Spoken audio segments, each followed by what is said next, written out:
Business à 1 million d'euros, ce que j'ai vraiment fait pour que ça fonctionne. Bonjour mesdames, sujet croustillant aujourd'hui, on va parler d'argent. Si vous avez cliqué pour le million d'euros, je conçois, je comprends, moi aussi j'ai cliqué sur ces boutons-là. Et clairement aujourd'hui, je vais vous partager ce que j'ai fait pour avoir un business qui devrait atteindre les 8 chiffres en cumulé d'ici la fin de l'année. Alors avant tout, si ce n'est pas déjà fait, c'est la première fois que tu viens sur cette chaîne, je t'invite évidemment à t'abonner en cliquant sur le bouton rouge ici. Et mon but, c'est de t'aider à devenir une entrepreneur ou un entrepreneur qui cartonne, notamment grâce au développement de tes réseaux sociaux, parce que c'est comme ça que moi j'ai cartonné. Aujourd'hui, j'ai la chance d'avoir quasiment 1 million de personnes qui me suivent, tous réseaux confondus. Donc aujourd'hui, j'ai envie de te partager tout ça. Comment j'ai fait pour avoir ce mindset-là et comment j'ai fait pour passer les croyances et avoir les bonnes réponses à mes questions pour avoir un business qui a décollé. Donc, si ça te parle, je t'invite à t'abonner. Et si tu veux cartonner sur YouTube comme moi et avoir plus de 700 000 abonnés, je t'invite à télécharger ma formation gratuite qui s'appelle « La structure d'une vidéo YouTube qui cartonne », qui est disponible juste en dessous en description et qui va te permettre de savoir ce que j'ai fait pour créer des vidéos ultra dynamiques, engageantes et qui m'ont permis aujourd'hui d'avoir une société qui me permet d'être pleinement libre et de faire ce que j'aime dans la vie. Donc, je t'invite à cliquer sur le bouton, sur le lien plutôt en description si tu as envie de savoir comment est-ce que j'ai structuré mes vidéos pour en arriver là. Alors, clairement, les filles, soyons claires, j'ai fait ce titre, j'assume, j'ai fait un titre très putaclic. J'ai fait un titre ultra putaclic, mais j'en rêvais. Je vous avoue de ce titre, j'en rêvais. Alors, déjà, je vous invite à écouter vraiment ce que je vais vous dire parce que je ne vais pas vous dire du bullshit et je vais vous expliquer comment est-ce que j'ai atteint aussi ce million d'euros. D'ailleurs, pour être sincère avec vous, au moment où je vous parle, je ne l'ai pas encore atteint. Je devrais l'atteindre d'ici la fin de l'année, peut-être même avant, I hope. Maintenant, tous les voyants sont au vert, mais ce qui va être important surtout de comprendre, c'est la structure que j'ai mise en place pour passer cette étape, on va dire un peu phare, un peu clé de l'entreprise. Et encore une fois, je le répète, c'est en cumulé. Je ne l'ai pas fait sur un an.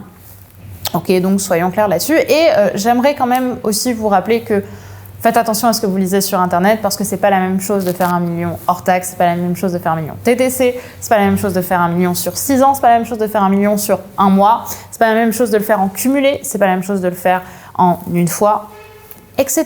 Donc gardez aussi ça en tête. Maintenant, je vais vous expliquer moi ce qui clairement sans bullshit m'a aidé, m'a permis de mettre en place pour aujourd'hui avoir aussi une société, bon certes qui pèse un peu, mais, enfin toute proportion gardée on s'entend, mais aussi d'avoir une équipe et tout le tralala qui m'a permis aujourd'hui d'en arriver là. Alors déjà ce qu'il faut comprendre c'est que le million d'euros, on va pas forcément tous l'atteindre de la même façon.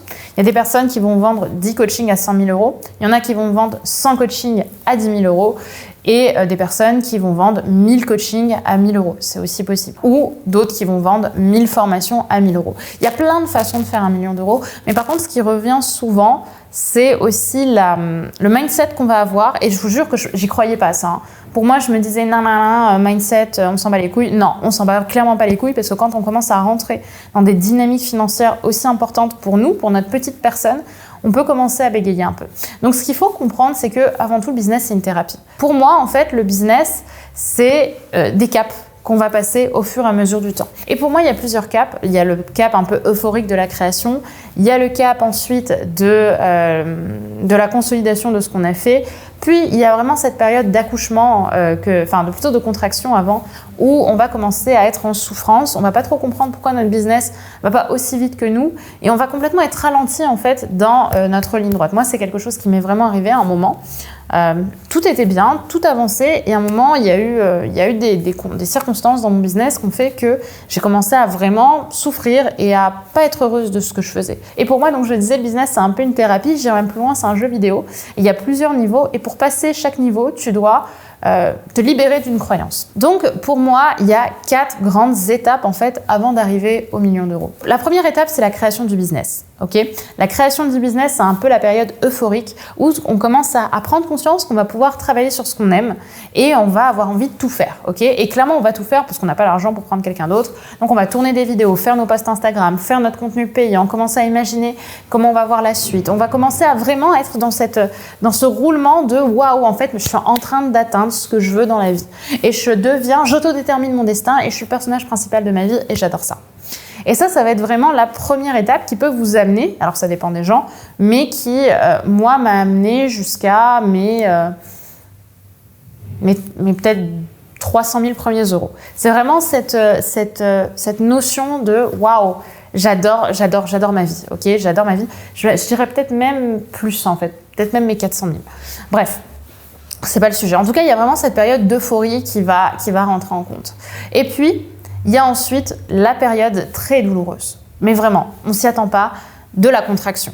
Et là, ça va être une période que tu vas vivre, que tu vas découvrir à partir du moment où tu vas avoir ton premier échec. Alors, chacune verra ce qu'il veut dans l'échec, mais c'est vrai que, comme je le dis souvent, on voit un peu le business comme une façon pour nous, en tout cas pour beaucoup d'entrepreneurs, de mesurer sa valeur.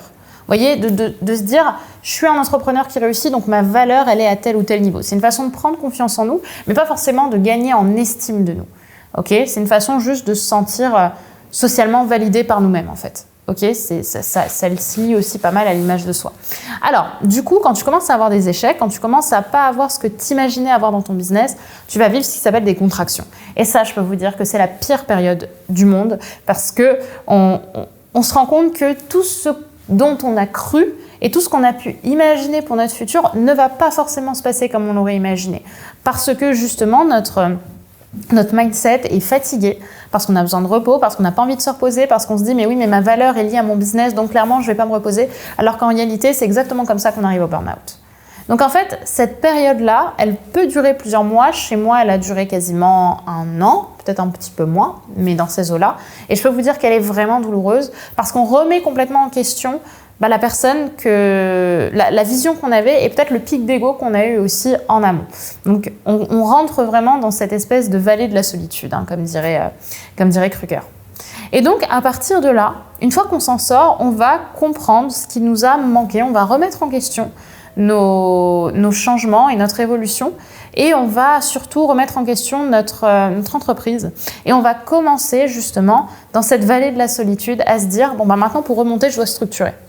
Et on va plus chercher à tout faire, on va chercher à professionnaliser notre entreprise, professionnaliser notre structure, c'est le cas de le dire, en apportant justement de la structuration. Et on va comprendre que c'est pas juste avec notre foi et notre bonne humeur qu'on va arriver à notre million, mais vraiment aussi en calculant ce qui va marcher et comment est-ce que ça va marcher. On va commencer à regarder les chiffres. On va commencer à mettre en place une nouvelle façon d'entreprendre. On va commencer à regarder ce qu'on a vraiment dans la poche à la fin du mois.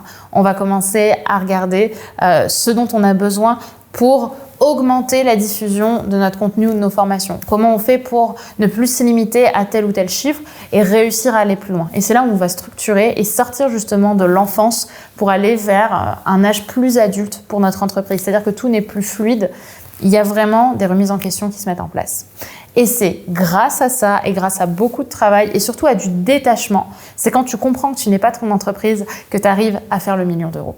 Et je vous jure que c'est très difficile. C'est un chemin qui est très difficile, mais c'est le chemin à mes yeux qui me semble le plus réaliste. Et c'est pour ça que dans ces cas-là, c'est important de s'entourer, c'est important de s'inspirer aussi des personnes qui ont déjà fait ce travail-là et de les interroger. Moi, clairement, la première étape que j'ai eue dans ma vie, qui m'a changé la vie, vraiment dans mon entreprise, c'est de poser des questions à des personnes qui avaient déjà réussi pour comprendre comment ça fonctionnait.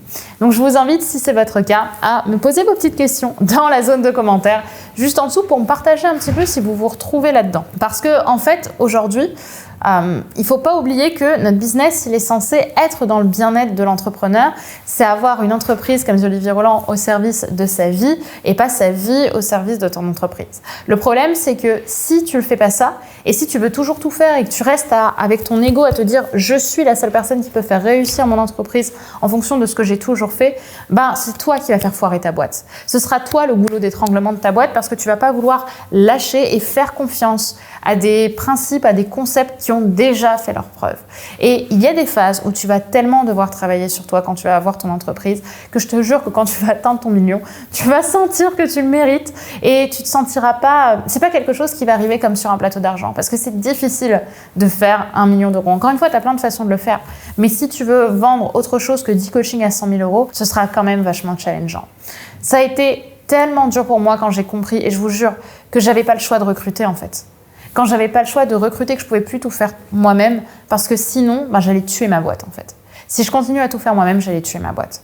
Donc en fait, ce que je veux vous dire, c'est que vous allez passer par des stades. Et tous les stades ont leur lot d'apprentissage. Et tous les stades, vous allez être fiers vraiment de passer par eux. Et vous allez être heureuse d'être passé par eux parce que ça vous aura tellement appris sur vous que vous allez gagner. Je vous jure, pendant la phase de contraction, on gagne 10 ans. On gagne 10 ans de maturité. Et on se rend compte aussi à quel point tout ça n'est pas si important que ça. Ok ? On se rend compte qu'on n'est pas notre business et que notre valeur, elle est bien au-dessus de tout ça. Voilà ce que j'avais envie de vous partager dans cette vidéo. J'espère qu'elle vous aura plu, qu'elle vous aura parlé, qu'elle vous aura inspiré. C'était un sujet qui était un petit peu difficile pour moi de vous faire parce que je vous ai aussi un petit peu parlé de mes insécurités. Et clairement, il y a probablement des choses que je ne ferai pas de la même façon. Déjà, je ne chercherai pas aujourd'hui à tenir, à tirer sur ma boîte en me disant que c'est la seule façon de la sauver, alors qu'en réalité, c'était juste une façon pour moi de me rassurer. Et ça, je vous invite aussi à faire ce travail en amont.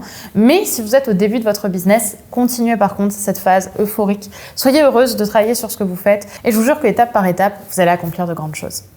Voilà pour du coup cette vidéo. La discussion continue par commentaire et si vous voulez aller plus loin et avoir un business qui cartonne tout en respectant votre bien-être, je vous invite à découvrir ma formation offerte, la structure d'une vidéo YouTube qui cartonne, qui est disponible juste en dessous en description et qui vous permettra à votre tour d'avoir une entreprise qui cartonne et surtout d'engager autour de vous des personnes autour de votre message. C'est comme ça que vous allez devenir l'inspiration numéro 1 de votre cible. Je vous embrasse les filles, prenez soin de vous et la discussion continue par commentaire. Bye bye.